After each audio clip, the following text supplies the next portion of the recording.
네, 박혜린 기자와 함께하는 뉴스앤마켓 시간입니다. 간밤 델타 변이 바이러스 확산 우려에 글로벌 증시가 좀 휘청이면서 우리 코스피 시장도 영향을 좀 받았습니다. 그나마 다행인 건 코스피에서는 기관, 또 코스닥에서는 외국인 매수세가 들어왔다는 점입니다. 관련해서 또 박혜린 기자와 시장 전반적으로 짚어보겠습니다. 자, 박 기자, 일단 기업들도 좀 등락이 엇갈렸습니다만 시장은 좀 이틀 연속 빠지고 있네요. 네, 맞습니다. 그렇지만 시장이 이렇게 부진한데도 잘 나가는 업종이 있습니다. 예. 어디일까요? 사실 뭐 폭염 기사도 좀 계속 나오고 있고 지금 갑자기 또 너무 더워지다 보니까 냉방 관련주들 아닐까 싶은데요. 비슷합니다만 아닙니다. 네. 최근에 너무 많이 오른 탓에 오늘은 조정 국면에 접어든 모습이고요. 예. 힌트를 드리자면 에어컨 많이 트시죠? 예, 아직 폭염 시작도 안 됐다고 하는데 저는 매일 틀고 있거든요. 내일은 사실 더 덥다고 합니다. 예. 특히 이번 주는 지표면에 열이 방출되지 못해 기온이 오르는 열돔 현상까지 나타나서 폭염이 더욱더 기승을 부릴 전망이라고 합니다. 이거 전기세 내려면 투잡이라도 네. 해야 될 것 같습니다. 어쨌든 좀 걱정입니다. 네, 혹시 10년 전 발생했던 대규모 정전 사태 혹시 기억하십니까? 예, 기억납니다. 이 당시에 엘리베이터에 갇혔다 이런 기사들도 좀 찾아볼 수 있었는데 좀 크게 보도가 됐었죠. 네, 이번 주 전국적인 폭염으로 전력 수급이 고비를 맞을 것으로 예상이 됩니다. 예. 10년 전과 같은 상황이 다시 발생하는 것 아니냐는 우려에 정부가 이 원자력 발전소 재가동 카드를 꺼내 들었습니다.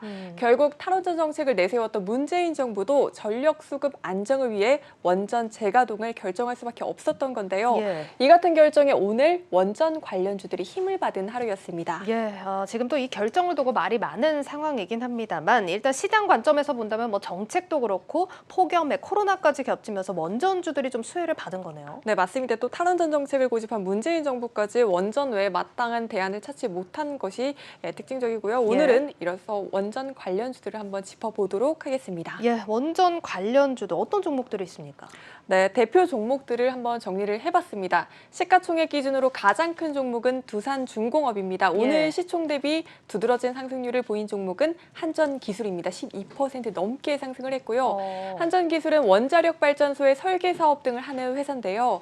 이 세계에서 유일하게 원자로 개통 설계와 원전 종합 설계를 모두 하고 있는 것으로 알려져 있는 회사입니다. 예, 뭐 이름만 들어도 다 아시는 종목도 있는 반면에 아까 가장 눈에 띄는 게 우진이라는 기업이었어요. 네, 오늘 12% 넘게 뛰었는데 어떤 기업입니까? 네, 오늘 52주 신고가까지 기록을 하기도 했습니다. 우진은 이 원자력 발전소용 계측기 제조 전문 기업입니다. 시총이 한 2,200억 원 수준이라 상대적으로 가볍다 보니까 주가 상승세가 돋보인 것으로 해석을 해볼 수 있습니다.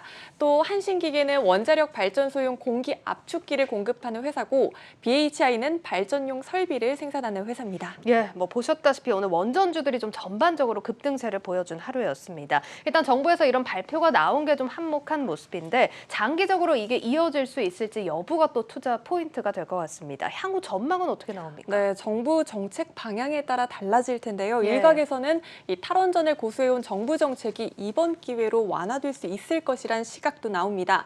사실 원전이 가동이 되면 탄소 배출 감축 효과도 크고 또 싸고 안정적으로 전력 공급이 가능해진다는 게 전문가들의 설명입니다. 또 최근에는 체코와의 기술 협력 등의 호재에 더해서 이 야권 유력 대선 주자인 윤석열 전 검찰총장도 탈원전 정책 비판 행보를 보이고 있어 이 대선 국면에 진입할수록 원전주가 달아오를 것이란 기대감 또한 나오고 있습니다. 하지만 최근 주가가 많이 올라온 상황이기도 하고 정부 정책에 따라 주가가 크게 흔들릴 수 있다는 점은 유의하시기 바라겠습니다. 예, 뭐 어쨌든 장기적인 성장 동력을 확보하기 위해서는 정책 방향이 중요할 테니까요. 관련 소식 같이 체크하면서 원전 관련주도 관심 가져보시면 좋을 것 같습니다.